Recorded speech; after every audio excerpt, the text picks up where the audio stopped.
Ya, puji Tuhan, selamat malam Bapak Ibu Saudara, selamat berjumpa kembali malam hari ini dalam acara online discipleship.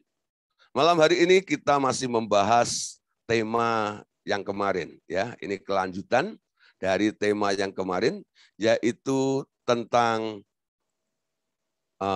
pengantin Kristus, ya, tentang pengantin Kristus. Nah, Bapak Ibu Saudara, kita tahu bahwa kita adalah orang-orang yang dipersiapkan nantinya untuk menjadi pengantin Kristus. Semalam kita sudah belajar bagaimana persiapan-persiapan sebagai pengantin Kristus, di mana Tuhan atau Bapa di surga menghendaki kita sebagai pengantinnya tidak ada cacat, tidak ada kerut, tidak ada celah di dalam kehidupan kita. Kita harus tampil sempurna waktu kita ketemu dengan sang mempelai, yaitu Tuhan kita, Yesus Kristus. Nah, Bapak Saudara, kelanjutannya malam hari ini tentang mempelai Kristus. Ya, jemaat perjanjian baru adalah jemaat yang ditebus oleh darah Yesus, adalah pengantinnya Kristus. Ya, jadi karena sudah ditebus, sekarang Anda dijadikan pengantinnya Kristus. Ini berbeda dengan orang-orang kudus masa perjanjian lama yang didamaikan dengan Allah melalui darah binatang sembelihan. Nah, Bapak Ibu Saudara, kita bersyukur kita hidup di masa perjanjian baru, di mana Tuhan Yesus telah turun ke dunia, dia menebus manusia, darahnya terkucur di atas kayu salib, dia mengatakan it's finished, sudah selesai, dikerjakannya untuk kita semuanya. Semua itu dilakukan untuk apa? Sebagai treatment bagi kita semuanya, supaya kita nantinya yang telah berlumuran dengan kesalahan, dosa, dan cacat celah itu boleh dipulihkan, boleh diluruskan, boleh dibereskan di dalam darah itu. Nah, saudara, apa yang membedakan antara orang-orang kudus di perjanjian lama dan orang-orang kudus di perjanjian baru? Perbedaannya cuma satu, ya, masalah barang atau materi yang menebusnya. Ya, kalau perjanjian lama, orang perjanjian lama itu ditebus, mereka kalau membawa korban persembahan untuk penebusan rasa bersalah mereka membawa binatang. Lalu binatangnya disembelih, darahnya itu, itu dijadikan garansi atau jaminannya. Tapi kita tahu, darah binatang sama darah Tuhan Yesus itu kualitasnya berbeda. Darah binatang hanya bisa menutup dosa manusia, hanya bisa menutup kesalahan manusia, tapi nggak bisa melenyapkan, tidak bisa menghapus dan menghilangkan catatan atau sejarah masa lalu dari semua kesalahan-kesalahan yang pernah dibuat oleh manusia pada saat itu. Ya, nah, tapi Yesus datang. Yesus datang menebus setiap kita. Semua orang yang ditebus dengan darah Tuhan Yesus, mereka langsung menjadi manusia baru, ciptaan baru di dalam Yesus. Yang lama sudah berlalu, sekarang yang baru sudah datang. Anda adalah manusia baru. Ya. Nah, manusia baru inilah yang mudah untuk dibentuk. Karena apa? Tidak mewarisi unsur pemberontakan dari engkong Adam lagi. Anda sekarang punya benih yang baru di dalam hidup Anda, yaitu benih Kristus di dalam hidup Anda. Nah, benih Kristus itulah yang bisa diandalkan nantinya orang yang mengadopsi atau di dalam dirinya ada benih Kristus itu dijamin lebih mudah untuk diubah. Amin. Untuk diubahkan. Sehingga pemulihan, restorasi itu cepat terjadi. Ya. Nah, gereja Tuhan ini adalah kandidatnya untuk bisa menjadi nantinya pengantinnya Kristus, dan Kristus adalah sang mempelainya. Nah, Bapak Ibu Saudara, mari kita lihat dasarnya dulu dalam Lukas pasal 5 ayat 34 sampai ayat yang ke-35. Mari kita baca sama-sama. Injil Lukas pasal 5 ayat 34 sampai ayat yang ke-35. Jawab Yesus kepada mereka, dapatkah sahabat mempelai laki-laki disuruh berpuasa selama mempelai itu bersama-sama mereka? Tetapi akan datang waktunya, apabila mempelai itu diambil dari mereka, pada waktu itulah mereka akan berpuasa. Ya, satu hari ya Tuhan Yesus dan murid-muridnya itu didatangin oleh ahli Taurat dan orang Farisi. Mereka komplain. Kenapa? Karena mereka mengamati kehidupan daripada Tuhan Yesus dan murid-muridnya ini kok beda dengan mereka dalam segala aspek, termasuk dalam hal tradisi-tradisi. Salah satunya adalah masalah puasa, itulah yang disoroti oleh mereka. Ya, mereka coba melihat, mereka coba membandingkan ya kehidupan keagamawian mereka dengan apa yang diajarkan, yang dilakukan, yang dikerjakan oleh Tuhan Yesus dan murid-muridnya. Oke, kalau dilihat berdoa, Yesus rajin berdoa, amin. Tapi sekarang nih, tentang hal puasa, mereka mencoba melihat, ternyata selama 3,5 tahun Yesus di muka bumi ini, kayaknya Yesus nggak pernah ya, ngajarin murid-muridnya berpuasa. Kecuali nih, ketika Yesus mau memulai pelayanannya, Yesus sendiri puasa 40 hari 40 malam ya. Tapi setelah dia mendapatkan murid-murid dalam pengajaran kepada si murid-murid itu, nggak pernah muridnya ya diajak untuk ada waktu untuk acara doa puasa bersama. Memang ada pesannya juga. Satu kali murid-muridnya gagal menolong orang lain ya, menyembuhkan orang sakit. Lalu Tuhan Yesus hanya berkata, jenis ini tidak bisa ditengking hanya doa saja, tapi harus dengan puasa. Amin. Tapi tentang kapan murid-murid dan Tuhan Yesus itu puasa, nggak pernah tercatat di dalam Alkitab. Ya, kalau Anda lihat apa yang dilakukan oleh Tuhan Yesus, pertama kali dia melakukan mujizat, dia ada di mana? Di tempat pesta, ya, ciak, makan di sana, ya, acara-acara makan. Nah orang Yahudi itu kalau bikin pesta kadang-kadang 7 hari sudah, ya loh. Oh, mereka makan pesta di situ. Satu kali dia ketemu lagi di tempatnya Sakius, karena Sakius bertobat. Ya, apa yang terjadi? Tuhan Yesus dan murid-muridnya makan lagi di tempat itu. Ya, nah dia ketemu lagi di tempatnya Lazarus, di tempatnya mertuanya Petrus. Dia makan, dan makan. Sampai akhirnya orang Farisi dan Yesus, kenapa kamu nggak ngajarin murid-muridmu berpuasa? Jawaban Yesus sekarang kita lihat. Dapatkah sahabat mempelai laki-laki disuruh berpuasa, sedang mempelai itu bersama-sama mereka? Ya, sekali lagi ya. Dapatkah sahabat mempelai laki-laki itu disuruh berpuasa, sedang mempelai itu bersama-sama mereka? Jadi konsep tentang pengertian tentang puasa menurut definisi yang disimpulkan oleh Tuhan Yesus, puasa itu sebenarnya adalah tanda orang berduka cita. Amin. Tanda orang bergumul, tanda orang berduka cita. Nah, kenapa berduka cita? Karena kehilangan sesuatu. Nah, Yesus bilang, kalau mereka bersama dengan mempelai, si pengantinnya ini nggak boleh sedih. Dia nggak boleh berduka cita. Dia harus bersuka cita dengan mempelainya itu, bukan? Makanya Yesus bikin alasan ini.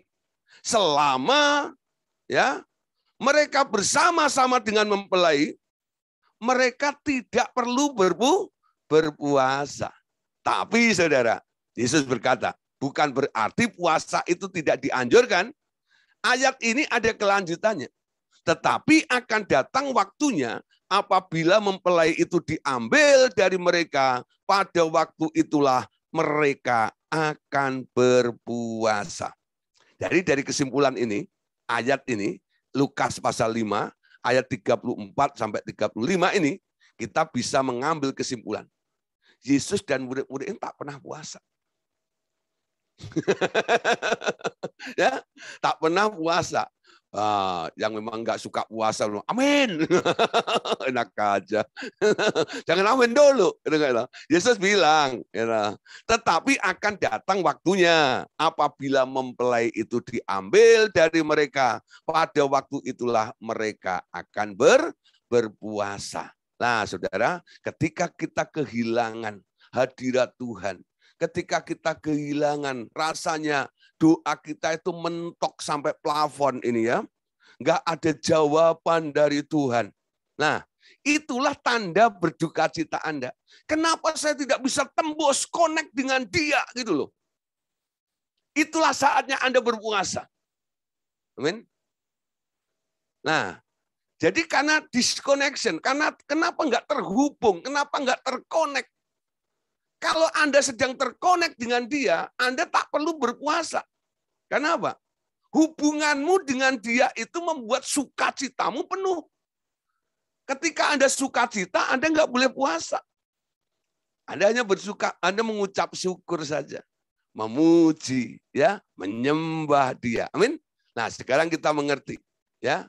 Jadi puasa ala orang Kristen itu sebenarnya bukan tradisi atau rutinitas. Tapi puasa adalah sebuah kebutuhan. Amin. Bukan sebuah keharusan. Tapi sebuah kebutuhan. Ingat, ada keyakinan-keyakinan ya yang mengajarkan bahwa puasa itu hukumnya wajib. Tapi kita bukan. Ya, di mana Anda membutuhkannya, disitulah Anda puasa. Kalau Anda nggak butuh, nggak puasa. Ya, ingat ya. Jadi puasa itu karena sebuah kebutuhan, bukan sebuah keharusan. Nah, catat baik-baik. Kalau sebuah keharusan menjadi sebuah kewajiban, nanti puasa ini menjadi berat. Ya, aduh kalau nggak puasa rasanya berdosa. Bukan masalah dosa atau tidak. Orang nggak puasa nggak ada hubungannya dosa atau tidak, bukan. Nggak ada hubungannya. Kalau ada orang tanya sama saya, Pak, kalau orang nggak puasa dosa atau enggak? Ayo coba.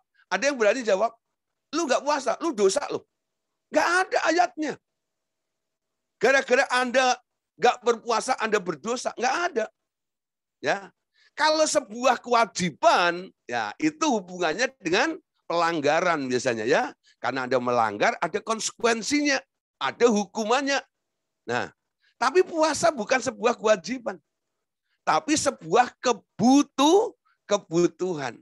Setiap orang punya kebutuhan pribadi masing-masing. Kapan Anda saatnya berpuasa? Amin. Bukan karena diajak teman. Bukan karena bulannya. Ya? Nah, bukan lagi trennya ini puasa. Wah, semua puasa. Atau Anda mungkin ikut-ikutan teman Anda. Teman saya puasa Esther. Wah, ya lah. Nah, yang namanya Esther ya biarin lah. Masa gua nggak puasa? Padahal namanya dia Sarmini. Puasanya puasa Esther. Lah saya Esther kenapa nggak puasa? Akhirnya dia puasa. Gara-gara dia namanya Esther aja. Ada yang puasa lagi. Puasa Daniel. Wow, 21 hari. Nggak makan nasi. Makan sayur. Ya, makan daun. Semuanya daun kayak orang Sunda. Ya. Nah, saudara, makan. Ya, jadi vegetarian seperti itu. Nah, saudara, kembali di sini ya. Tapi saya tidak akan membahas tentang puasanya. Tapi prinsip puasa ini paling enggak Bapak Saudara tangkap dulu ya.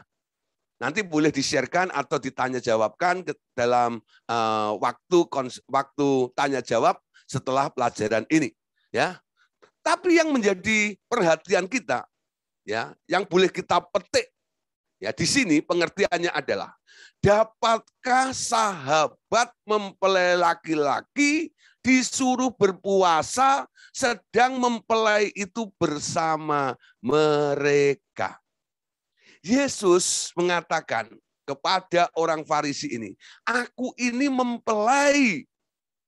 Murid-muridku, orang-orang yang percaya ini adalah calon pengantennya. Ketika mereka bersama dengan calon mempelai ini, ya, mereka nggak boleh berduka cita. Mereka harus menikmati sukacita itu. Ya. Nah, saudara, kenapa Yesus banyak melakukan hal mujizat? Karena supaya gerejanya bersukacita.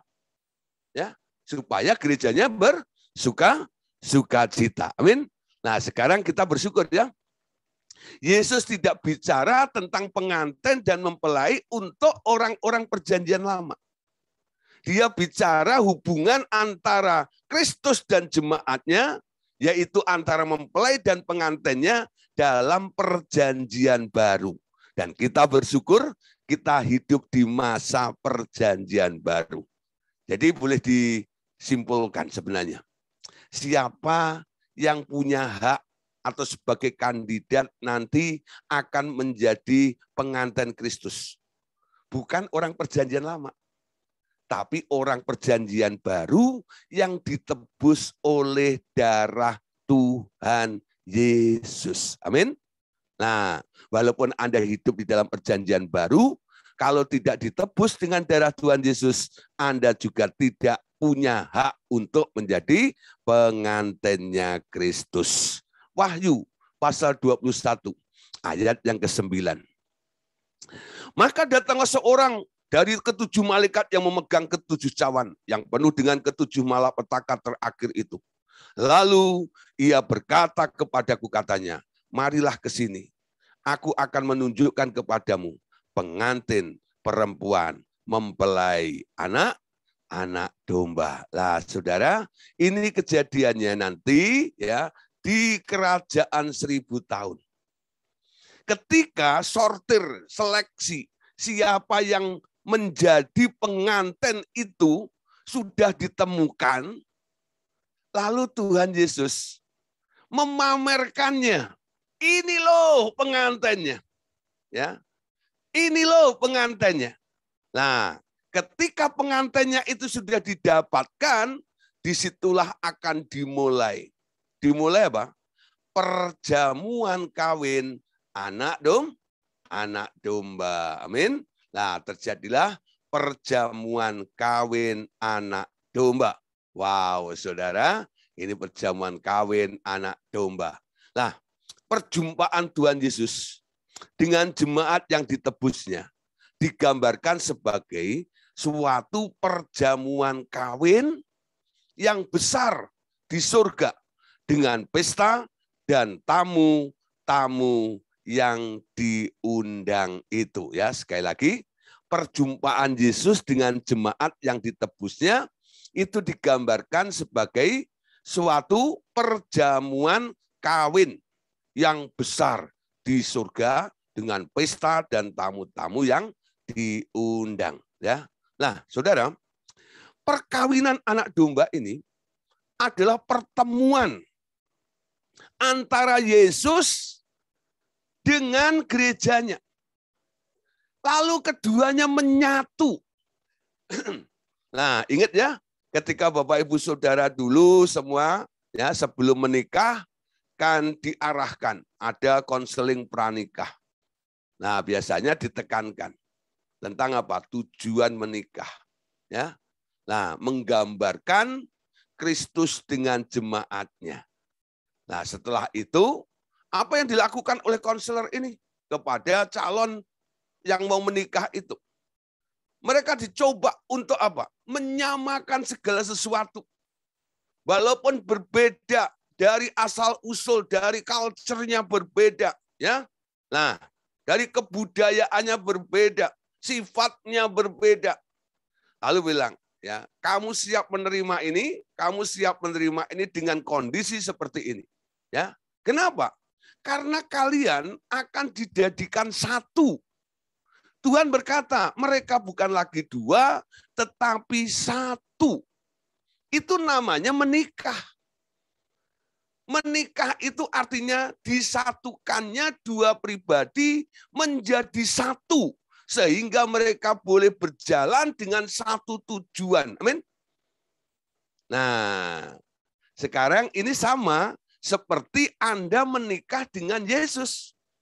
Ketika pengantin ini ketemu dengan sang mempelai nanti, ya, perkawinan anak domba itu tak lain tak bukan adalah menyatunya gereja dengan Tuhan Yesus.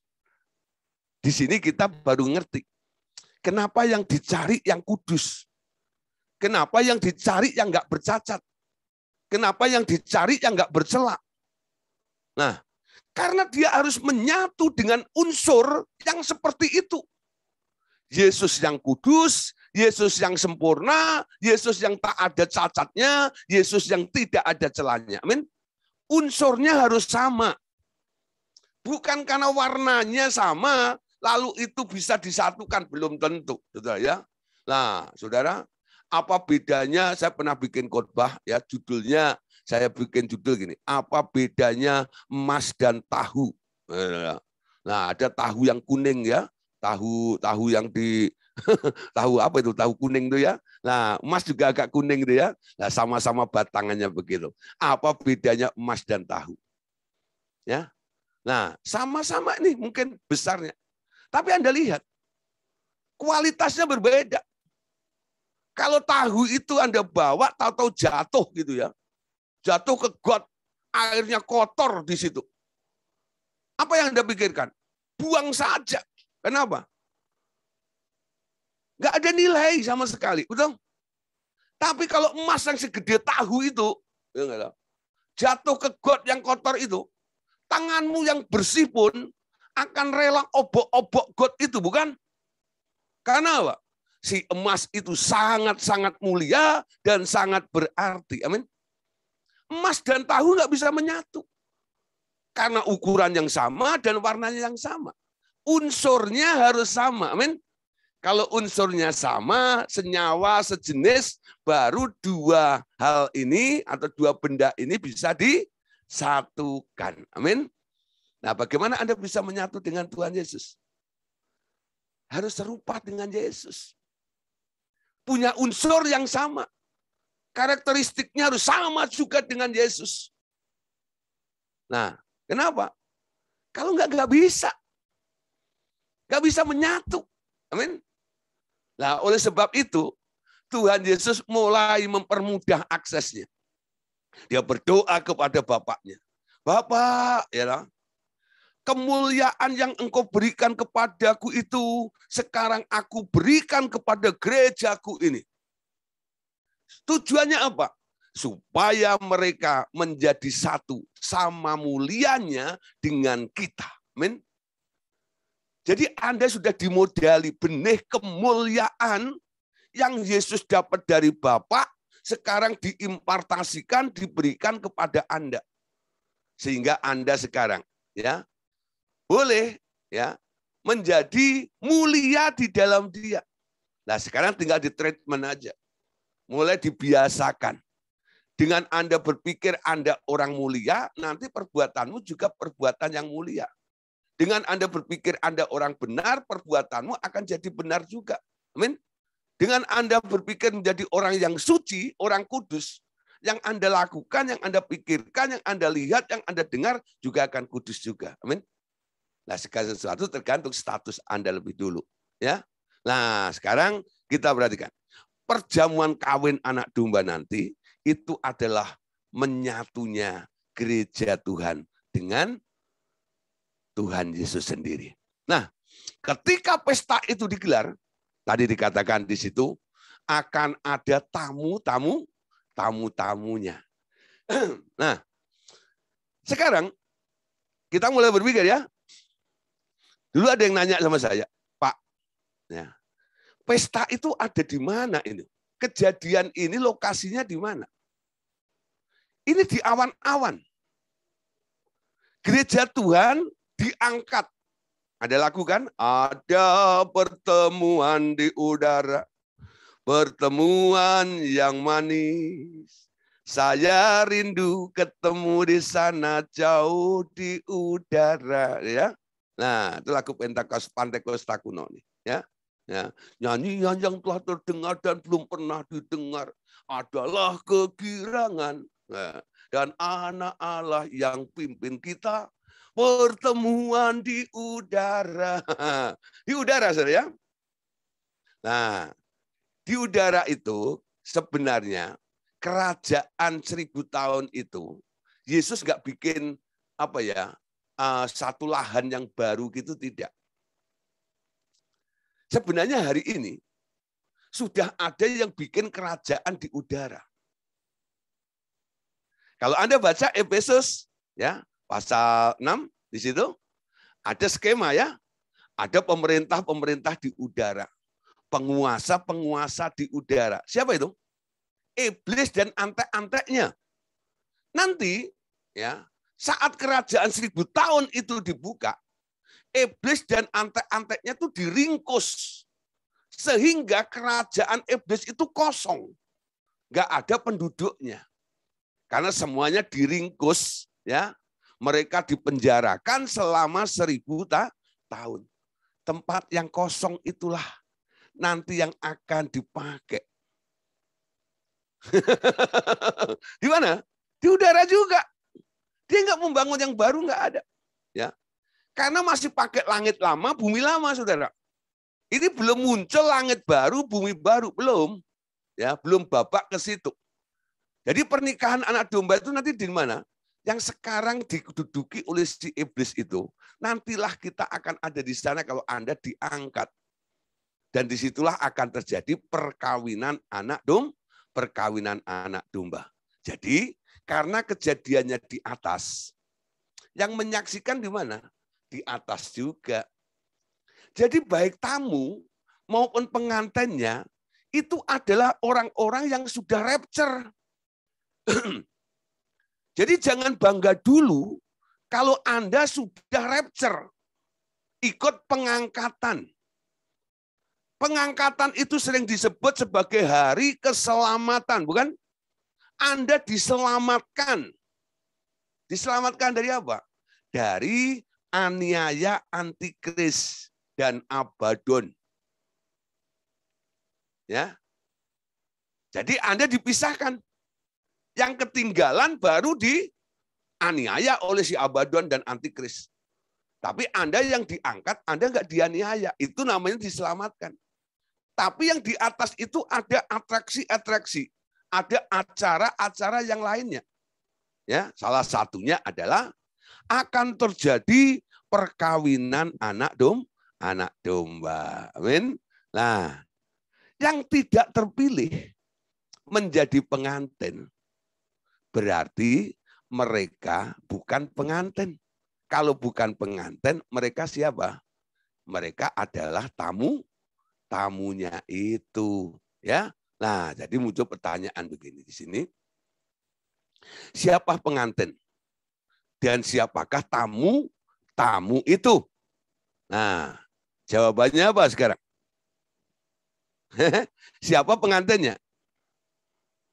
Pengantin adalah orang-orang yang punya persiapan, ya, berdandan sehingga layak karena dia sudah serupa dengan Kristus.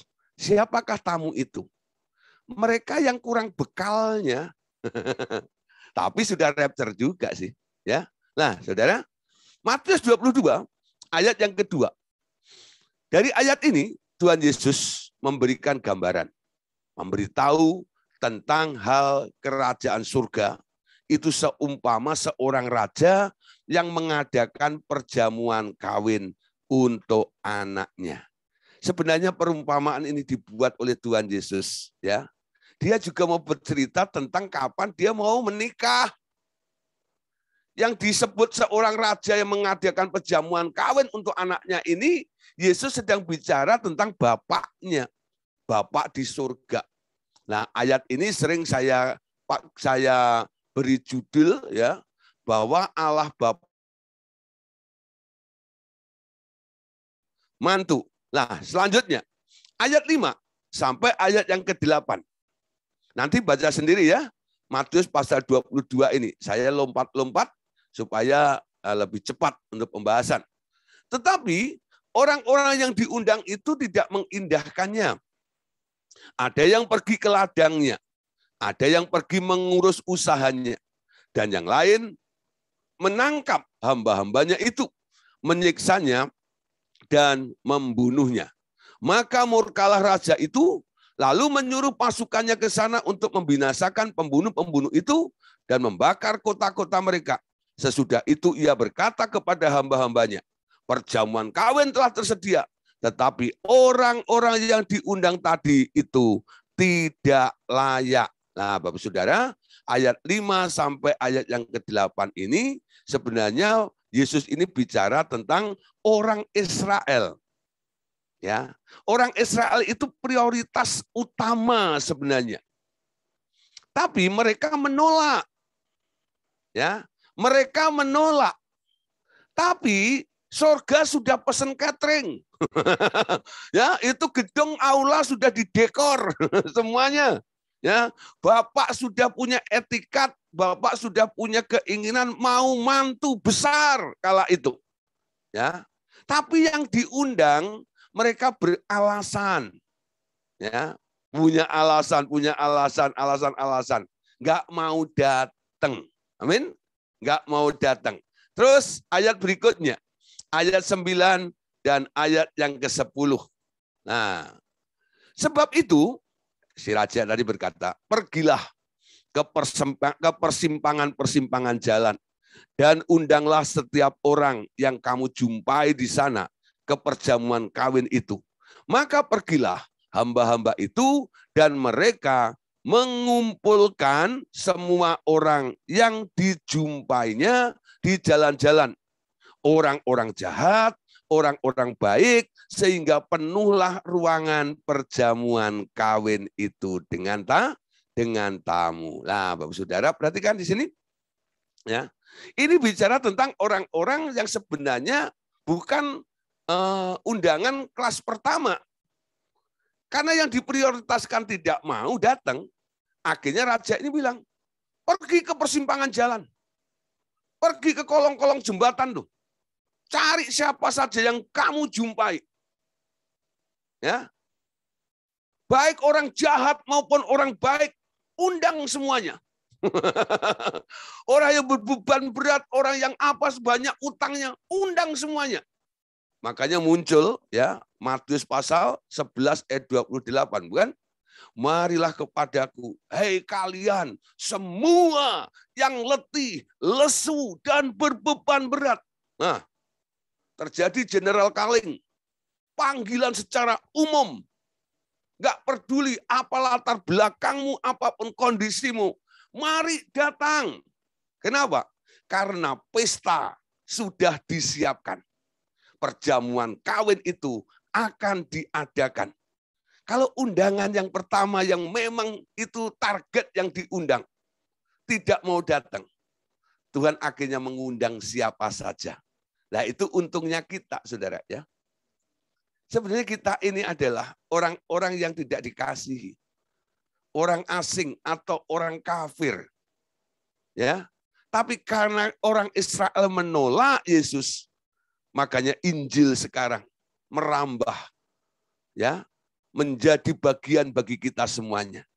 Sehingga Anda yang sebenarnya tidak punya hak untuk diselamatkan itu, sekarang Anda adalah orang-orang yang diselamatkan itu. Amin.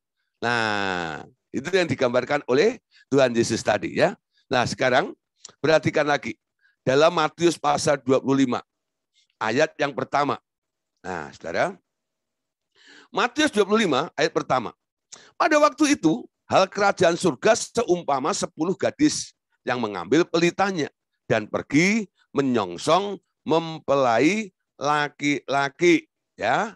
Nah, ini 5 darah, 10 gadis ya, 5 bijaksana, yang 5 bodoh. Ya, ayat 5 dan 6. Tetapi karena mempelai itu lama tidak datang juga, mengantuklah mereka semua lalu tertidur. Maka tengah malam terdengar suara orang berseru, mempelai datang, song-songlah dia. Ayat 10, akan tetapi waktu mereka sedang pergi untuk membelinya, datanglah mempelai itu dan mereka yang telah siap sedia masuk bersama dengan dia ke ruang perjamuan kawin. Lalu pintunya ditutup.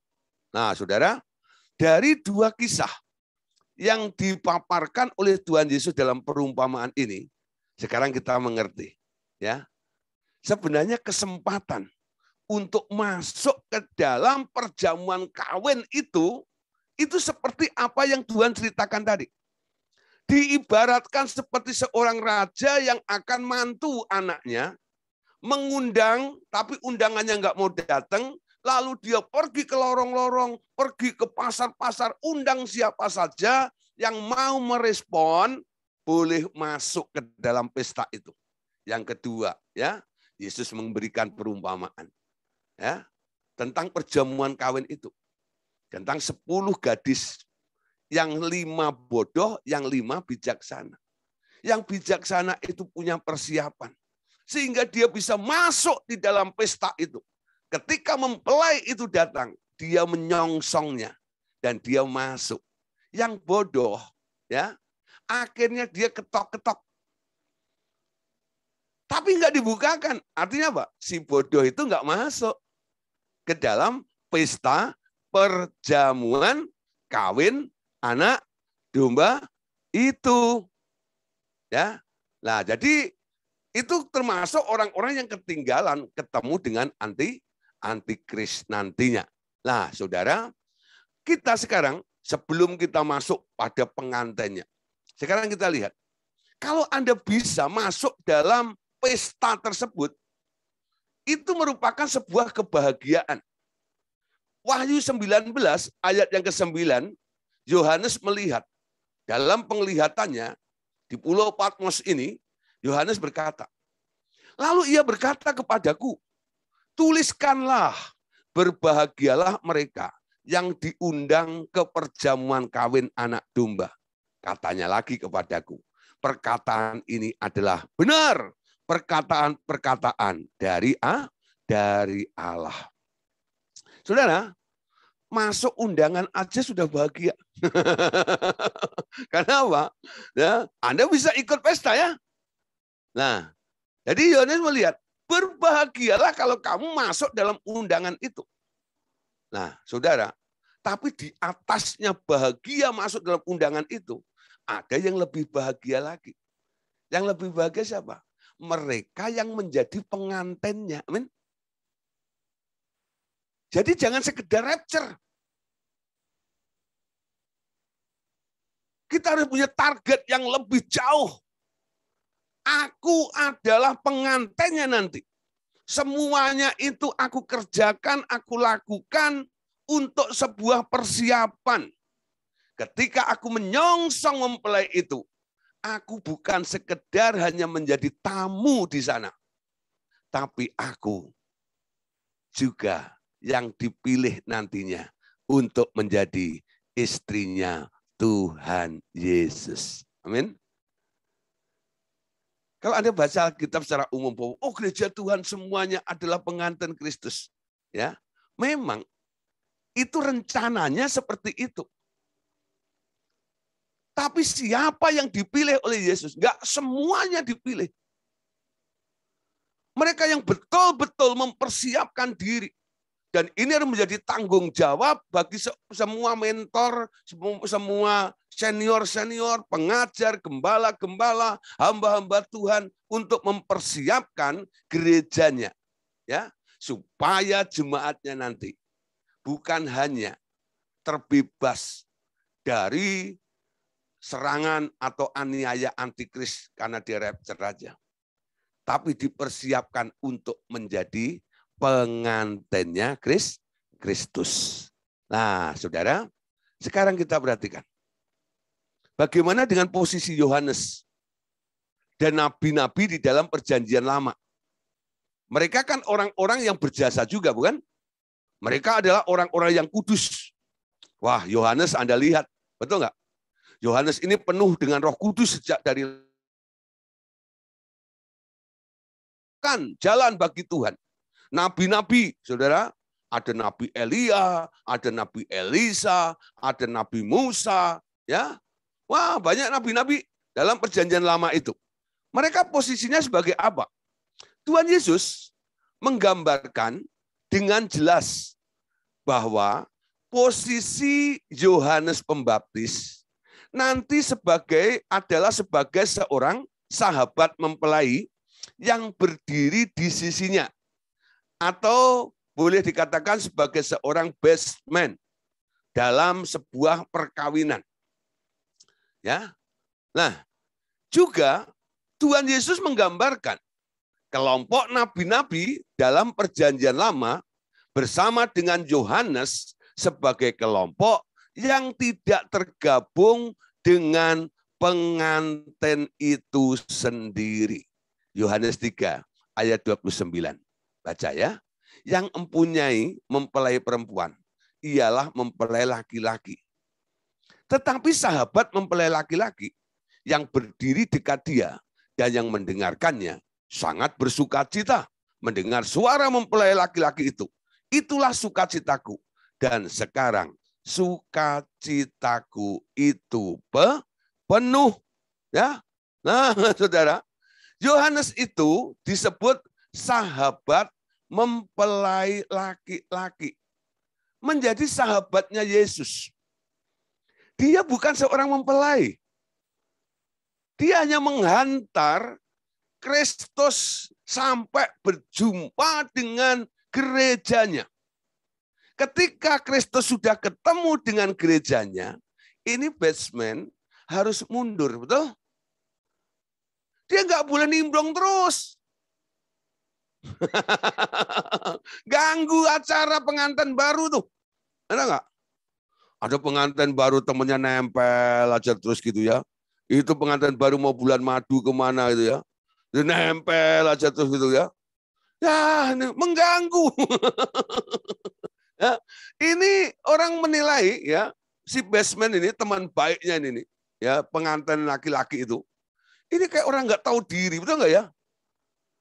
Tugasmu hanya mendampingi mempelai laki-laki sampai ketemu dengan mempelai perempuan, betul? Ketika sudah ketemu, kamu mundur.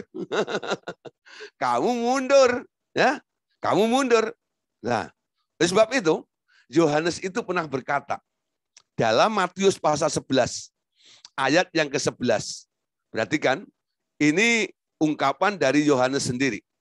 Ya, aku berkata kepadamu sesungguhnya di antara mereka dilahirkan oleh perempuan tidak pernah tampil seorang yang lebih besar daripada Yohanes Pembaptis.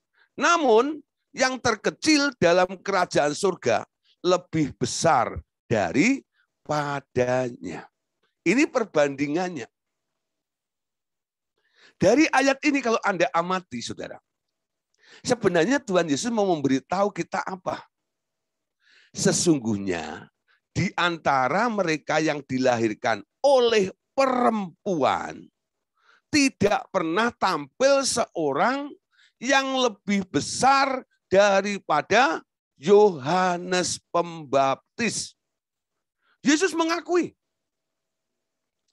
bahwa dari semua makhluk manusia khususnya yang pernah lahir dari perempuan, nggak ada yang lebih besar dari Yohanes Pembaptis.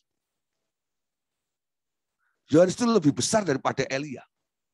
Yohanes itu lebih besar daripada Musa. Ya, kenapa? Bukan dilihat kuasanya, bukan.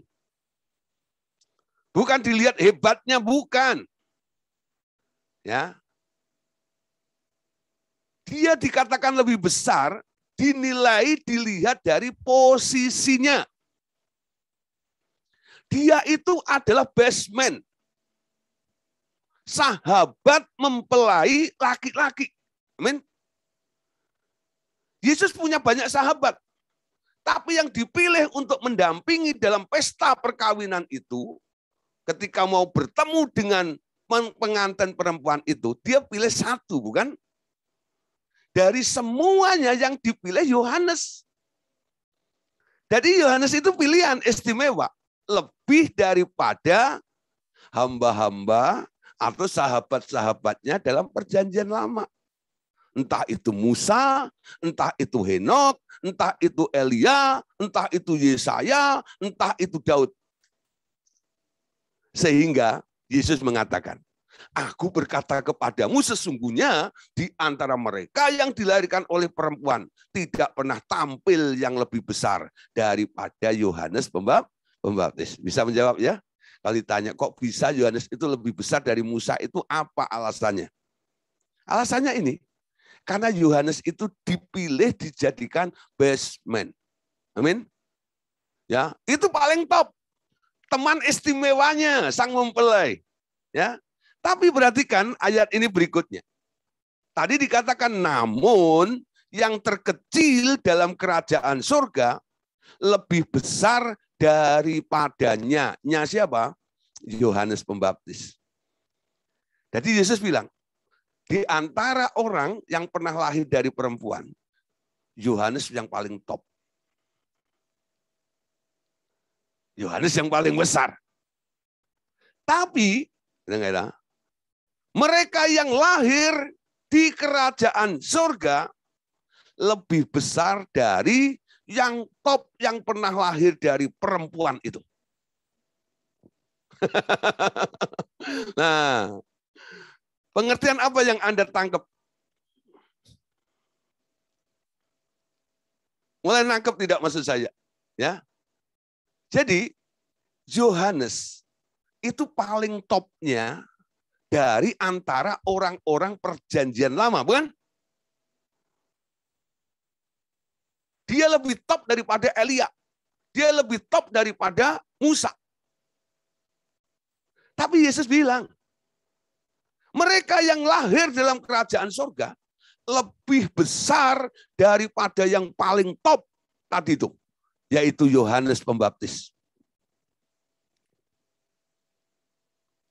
Nah, di sini saya mengambil kesimpulan.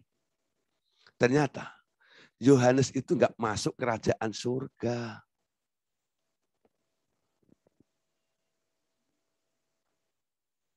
Ya, mereka ya yang lahir dalam kerajaan surga, yang ada di dalam kerajaan surga lebih besar daripadanya. Yohanes nggak termasuk. Nah, saudara, kenapa? Makanya ketika Yohanes itu satu kali dia menegur kesalahan dari Raja Herodes. Diambil istri itu orang lain, lalu tegur. Herodes marah. Tapi karena dia segan, karena Yohanes itu punya masa. Akhirnya dia hanya pendam saja. Dia tunggu waktu. Gua mau habisin loh. Nah akhirnya tiba ulang tahun anaknya si itu yang direbut sama Herodes itu. Lalu minta apa? Minta kepalanya Yohanes. Yohanesnya dipenjara akhirnya ya. Nah, selama di penjara, ternyata tidak pernah ada tertulis di dalam Alkitab. Yesus dan murid-muridnya itu besuk ke penjara ya. Enggak ya. Yang ditulis malah ada utusan murid-murid Yohanes datang kepada Yesus untuk menanyakan, benarkah engkau Mesias? Atau aku harus menunggu yang lainnya? Karena dia tahu tugasnya. Ya. Nah, lalu Yesus berkata, apa yang kamu lihat? Orang buta melihat, orang lumpuh berjalan, orang mati dibangkitkan. Bilang sama Yohanes. Sebelum dia pergi, ya, panggil lagi, tambahan satu pesan ini. Bilang sama Yohanes lagi, ya, berbahagialah mereka yang tidak kecewa dan menolak aku. Jadi Yesus tahu Yohanes kecewa. Kenapa Yesus kecewa? Karena nggak dibesukin. Yesus sibuk kepada perhatiannya kepada gereja Tuhan. Menolong orang-orang yang mau ditebusnya itu, sementara Yohanesnya diabaikan. Kenapa Yesus mengabaikan Yohanes? Nah, saudara, ini karena ya Yohanes itu salahnya lahir sebelum Yesus tuh. Dia jadi orang perjanjian lama. Orang perjanjian lama bukan targetnya. Amin. Makanya dia pergi. Dia nggak peduli dengan si Yohanes itu. Karena dia bukan orang kerajaan surga. Ya. Nah, orang perjanjian lama dan Yohanes itu toh kalau dia juga nanti, dia kan udah mati nih, ketemu Yesus di Hades, terima Tuhan Yesus bukan? Sekarang ada di Firdaus, pindah dari Hades. Nanti dievakuasi semua masuk ke kerajaan, kesempatan untuk menjadi pengantin. Walaupun mereka nanti dievakuasi masuk dalam kerajaan 1000 tahun, status mereka paling banter adalah jadi tamu undangan dalam pesta perkawinan anak domba. Elia, Musa, itu nanti tamu semuanya. Bukan pengantin. Ya, sampai batasnya Yohanes. Makanya kita bersyukur jadi gereja Tuhan yang ya hidup dalam masa perjanjian baru itu. Amin. Nah, saudara, paling enggak sudah punya gambaran ya siapa tamunya. Ya, yang pasti orang-orang perjanjian lama dan Yohanes. Ada juga orang-orang perjanjian baru yang tidak memenuhi kualifikasinya. Karena kurang persiapan. Ya. Kurangnya persiapan Anda. Sehingga Anda ketika tampil di hadapan Tuhan Yesus, Anda tidak sempurna seperti apa yang diharapkan. Sehingga Anda tak terpilih untuk menjadi pengantin Kristus itu. Amin. Nah, saudara, sekarang gambar dari perkawinan itu seperti apa? Nanti, paling enggak kita sudah mulai membayangkan ya, kawin dengan Yesus itu seperti apa? Perkawinan di dunia ini adalah gambaran dari perkawinan nanti di surga atau perkawinan surgawi. Demikian pula perkawinan-perkawinan yang dilukiskan di dalam Alkitab seringkali merupakan gambaran perkawinan surgawi antara Kristus dengan gerejanya. Ya. Efesus 5 ayat 31 sampai ayat yang ke-32. Sebab itu laki-laki akan meninggalkan ayahnya dan ibunya ya, dan bersatu dengan istrinya sehingga keduanya itu menjadi satu daging. Rahasia ini besar. Tetapi yang aku maksudkan ialah hubungan Kristus dan jemaatnya. Amin. Laki-laki itu akan meninggalkan ayah ibunya dan bersatu dengan istrinya. Jadi perkawinan anak domba ini menyatunya Kristus dengan gereja Tuhan. Anda masuk di dalam dia. Ya. Nah, sehingga kalau gambarnya tadi dikatakan, mereka menjadi satu daging. Nah, Anda jadi apa nanti? Dalam pernikahan anak domba. Satu roh. Amin. Bukan satu daging. Karena udah nggak pakai daging lagi. Dagingnya dari sate. Nah, udah jadi steak. Ya. Jadi satu roh. Anda menyatu dengan Kristus dalam satu roh. Ya, dalam satu roh. Nah, ini menyatunya roh Anda dengan roh Kristus. Luar biasa ya. Nah, saudara, sekarang ya, sehingga ketika Anda nanti menyatu dengan dia, Anda nggak pulang balik. Anda sekarang tinggal bersama dengan dia. Amin. Kecuali nih, Anda nyanyi, pulangkan saja aku pada ibuku. atau bapakku. Banyak ya gitu ya. Nah itu baru. Tapi kalau Anda nggak minta dipulangkan, Anda akan tetap tinggal bersama-sama dengan dia. Sampai kapan? Sampai selamanya. Amin. Tinggal bersama dia selamanya. 1 Tesalonika pasal 4 ayat yang ke-17.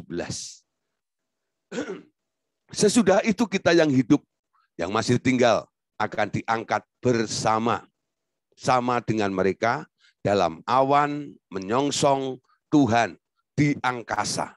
Demikianlah kita akan selama-lamanya bersama-sama dengan Tuhan. Amin. Wah, saudara, kadang-kadang kita di dunia ini ya banyak komposer ya, penulis-penulis lagu mulai menyanyikan sebuah lagu kadang-kadang keinginan dekat dengan Tuhan. Keinginan bersama dengan Dia. Tinggal dalam indahnya dekapan kasih-Mu. Kalau Anda nyanyi itu, tinggal dalam indahnya dekapan kasih-Mu, ya. Tinggal bersama dengan Dia. Tinggal dalam. Ya, saking terpesonanya dengan lagu itu, ya. Satu kali saya khotbah di gereja, WL-nya nyanyi lagu itu, saudara, ya. Diulang-ulang rapnya terus ya, sampai akhir kodanya juga belakang itu ya, diulang-ulang lagi ya. Tinggal dalam indahnya dekapan. Katakan saudara, tinggal dalam, tinggal dalam, tinggal dalam. Kalau tinggal dalam ngekos tuh. tinggal dalam, tinggal dalam, tinggal dalam, tinggal di luar lah. Ya, tinggal dalam indahnya. Ya. Tapi lagu itu menyentuh sekali. Mereka hanya kadang-kadang hanya membayangkan bagaimana hadirat Allah menguasai mereka. Tapi ketika saya memuji menyembah Tuhan, lagu itu kedekatan dengan Tuhan. Saya membayangkan ketika nanti saya jadi pengantin Kristus, tinggal bersama dengan Dia. Amin. Selama-lamanya. Ya. Nah, saudara, luar biasa. Ini yang harus Anda rindukan, ini yang harus Anda dambakan untuk Anda bisa menikah dengan Dia nantinya. Dan tinggal bersama-sama dengan Dia nanti. Amin. Nah, semua mereka yang tinggal bersama-sama dengan Dia, nanti sama Tuhan Yesus dikasih tugas. Ada tugas-tugas yang diberikan. Salah satunya apa? Kemarin dalam otoritas gereja dan tubuh Kristus dan otoritasnya, salah satunya adalah selain mengampuni dosa, adalah menghakimi malaikat. Siapa yang boleh menghakimi? Kapan itu terjadi? Disinilah waktunya. Nanti ketika sebenarnya penghakiman itu haknya Allah Bapa. Tapi Allah Bapa mendelegasikan kepada anaknya. Lalu anaknya ini, Yesus ini, mengajak istrinya untuk bersama-sama menghakimi para malaikat. Ya, nah, memerintah dan menghakimi bersama Dia. Ya, memerintah dan menghakimi bersama Dia. Saudara, kerajaan 1000 tahun adalah manifestasi kerajaan Allah yang nyata di atas bumi nanti. Tuhan Yesus akan memerintah sebagai raja di Yerusalem. Dan orang percaya yang bersama Dia akan ikut memerintah dan menghakimi dunia pada masa itu. Paulus mengingatkan dalam 2 Timotius pasal 2 ayat yang ke-12. Jika kita bertekun, kita pun akan ikut memerintah dengan Dia. Jika kita menyangkal Dia, Dia pun akan menyangkal kita. Lihatkan saudara, di sini ya Paulus menyinggung tentang adanya memerintah bersama dengan Dia. Saudara, ada kesempatan. Murid-murid Tuhan Yesus pernah ribut satu dengan yang lain. Tentang siapa dan posisi apa yang mereka dapat ketika mengikut Yesus. Siapa yang terbesar nanti di dalam kerajaan surga itu. Mereka ribut ya. Bahkan ada yang mulai ikut-ikut campur tangan. Yaitu ibunya Yakobus. Ya. Tolong guru, nanti kalau boleh anakku jadikan pendampingmu di sebelah kiri dan sebelah kanan. Enggak ya? Yesus bilang apa? Soal itu bukan urusanku. Bapak yang menentukannya. Siapa yang boleh tinggal di sebelah kiri dan kananku. Siapa yang boleh. Sekarang kita tahu, saudara. Kesempatan itu ada. Dan itu sangat dirindukan oleh banyak orang. Sekarang kita harus lakukan. Kalau ada yang memerintah, berarti ada yang diperintah. Amin. Kira-kira Anda mau yang diperintah atau yang memerintah?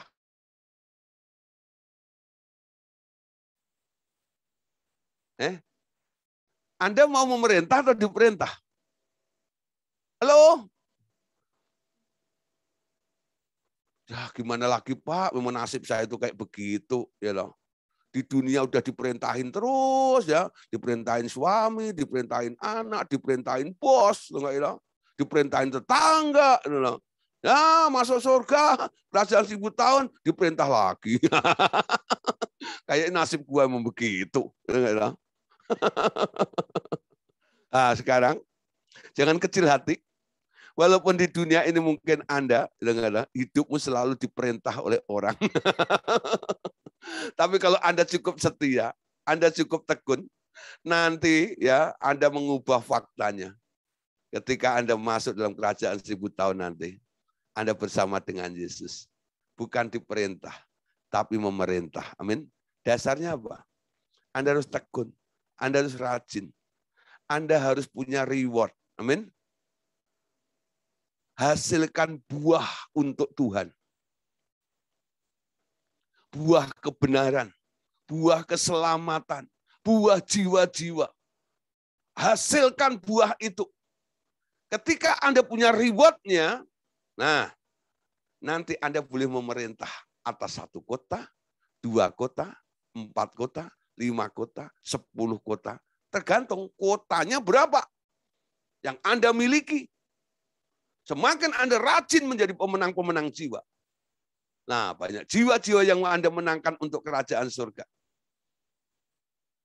Anda mendukung program surga. Nah, semua dihitung oleh Tuhan. Sebagai apa? Reward-nya, ada nilainya. Ketika Anda didapati ada nilainya, Anda pantas memerintah bersama dengan Tuhan Yesus nantinya. Amin.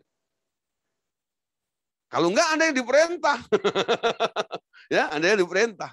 Nah, selain memerintah, ternyata tinggal bersama dengan Yesus itu nanti ada yang diajak untuk menghakimi. Siapa yang boleh menghakimi?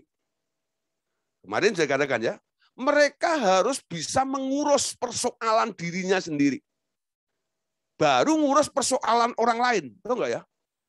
Kalau persoalan diri sendiri aja masih amburadul, bagaimana dia bisa menghakimi orang lain? Setiap masalah dalam kehidupan Anda harus bisa mengatasinya. Seperti Paulus berkata, segala perkara dapat aku tanggung di dalam Dia. Amin. Masalah bukan sebuah pressing bagi Paulus. Adanya masalah itu bukan sebuah persoalan yang dibesar-besarkan oleh Paulus. Karena Paulus sudah mulai mendevelop dirinya. Untuk apa? Rela untuk dirugikan. Rela untuk menderita. Amin. Ketika Anda sudah mulai membangun, mendevelop diri Anda. Untuk rela menderita. Untuk rela dirugikan. Nggak ada masalah yang tidak bisa Anda selesaikan. Amin. Kenapa masalah nggak selesai? Harga diri. Amin. Anda nggak mau rugi. Anda nggak mau menderita. Ketika itu Anda lepaskan. Masalah selesai bukan? Betul? Itu yang pantas nanti jadi hakim. Dilatih mulai hari ini. Masalah jangan dibuat menjadi besar dalam hidup Anda. Masalah adalah batu loncatan untuk Anda naik level ke berikutnya. Amin. Nah, saudara, kita lihat ya. 1 Korintus 6 ayat yang kedua. Ya, ya, di sini. Atau tidak tahukah kamu bahwa orang-orang kudus akan menghakimi dunia? Dan jika penghakiman dunia berada dalam tanganmu, tidakkah kamu sanggup untuk mengurus perkara-perkara yang tidak berarti? Nah, saudara, baca keseluruhan 1 Korintus pasal 6 ini, nanti Anda melihat, ya, tidakkah engkau rela untuk dirugikan? Nanti ada ayat itu juga, ya. Nah, siapa orang-orang yang menghakimi dunia? Ya, mereka yang sanggup untuk mengurus perkara-perkara yang tidak berarti. Semua masalahmu itu sebenarnya hal yang nggak berarti kok. Kadang-kadang orang sampai dihargai, dijunjung-junjung. Itu enggak ya? Sampai ke pengadilan. Seolah-olah masalahmu itu berarti sekali. Itu barang yang enggak berarti. Amin. Paham saudara? Kenapa Anda jadi berarti masalah itu? Karena disalut dengan harga diri. Buang harga dirimu. Ikut Yesus. Anda mati harga dirimu. Ketika Anda kehilangan harga diri, tak punya harga diri, hargamu berubah. Sekarang hargamu bukan harga manusia, tapi harganya Yesus. Amin. Harganya Yesus. Tapi kalau Anda mempertahankan harga dirimu, harganya Yesus tidak berlaku dalam hidup Anda. Ya, perlahan, pelan, tapi pasti buang harga dirimu. Nanti labelnya Yesus akan muncul dalam hidupmu. Amin. Oke, saudara. Penutupnya sekarang, ya. Nah, disarankan, saudara, sampai mengalami kepenuhan dia. Pengantin Kristus adalah bagian yang menjadikan Kristus sendiri lengkap. Sama seperti seorang laki-laki yang beristri. Tanpa gerejanya, ia tidak lengkap. Ya, coba lihat ya, ayat terakhir. Efesus 1 ayat 23. Jemaat yang adalah tubuhnya, yaitu kepenuhan dia, yang memenuhi semua dan segala sesuatu. Amin. Nah, saudara, munculnya pengantin Kristus berjumpa dengan mempelai Kristus itu merupakan kepenuhan Kristus. Kristus tidak lengkap tanpa Anda. Ya, Kristus tidak lengkap tanpa gerejanya. Nah, apakah Anda termasuk orang yang akan melengkapi Kristus? Karena Kristus tidak lengkap kalau Anda tidak ada. Yaitu gereja Tuhan yang menjadi mempelainya, pengantinnya itu. Seperti seorang laki-laki yang belum menemukan istrinya. Ketika dia sudah menemukan istrinya, ya. Nah, seperti Adam gambarannya, ketika Allah mengambil tulang rusuknya itu, dibangunlah seorang perempuan, lalu dikasihkan kepada si Adam. Adam langsung bilang apa? Nah, ini dia tulang-tulangku. Ya, daging-dagingku. Wah, langsung cocok, sukacitanya luar biasa. Kristus ketemu dengan mempelainya, sukacita. Kenapa? Dia merasa sudah komplit, sudah penuh, akhirnya menikah juga. Benar nggak ya? Nah, saudara benar. Dulu perjuangan mau menikah kan begitu, ya. Saya ya benar punya target dulu menikah itu umur 27 tahun. Ya. Nah, Apalagi teman-teman SMA saya itu udah pada menikah semuanya. Ya. Lah, saya masih berjuang Jakarta. Sampai saya patokin 27 harus menikah. Ya. Saudara, apa yang terjadi? 27 itu kan Christmas sudah lewat ya. Christmas kan tanggal 25 ya. Ya, lah. Sampai akhirnya Sumpah Pemuda pun lewat sudah. Ya. 28. Ya. Berarti lewat ya. Akhirnya bilang, waduh. Ya. Tapi saya bilang, ya, jangan sampai hari kemerdekaan. Sebelum hari kemerdekaan 45 saya harus menikah lah gitu ya. Akhirnya saya menikah umur 32 tahun. Ya, 32 tahun saya menikah. Perjuangan luar biasa. Ketika sudah menikah ya di pelaminan gitu. Nah, terus masuk hotel malam itu. Mulai selesai repot, capek semuanya ya. Terus karena saya nikah itu benar-benar nikah sendiri saudara ya. Orang tua itu datang, pokoknya saya sudah datang aja, semua saya urus. Ya. Nah, hanya teman-teman itu ya yang digerakkan oleh Tuhan membantu untuk suksesnya pernikahan saya. Nah, akhirnya udah jadilah ya menikah. Dia merenung di hotel terus ya merenungkan. Ketika bernapas gitu, itu muncul ya pemikiran ini. Akhirnya nikah juga. Akhirnya nikah juga. Kayaknya sudah ya.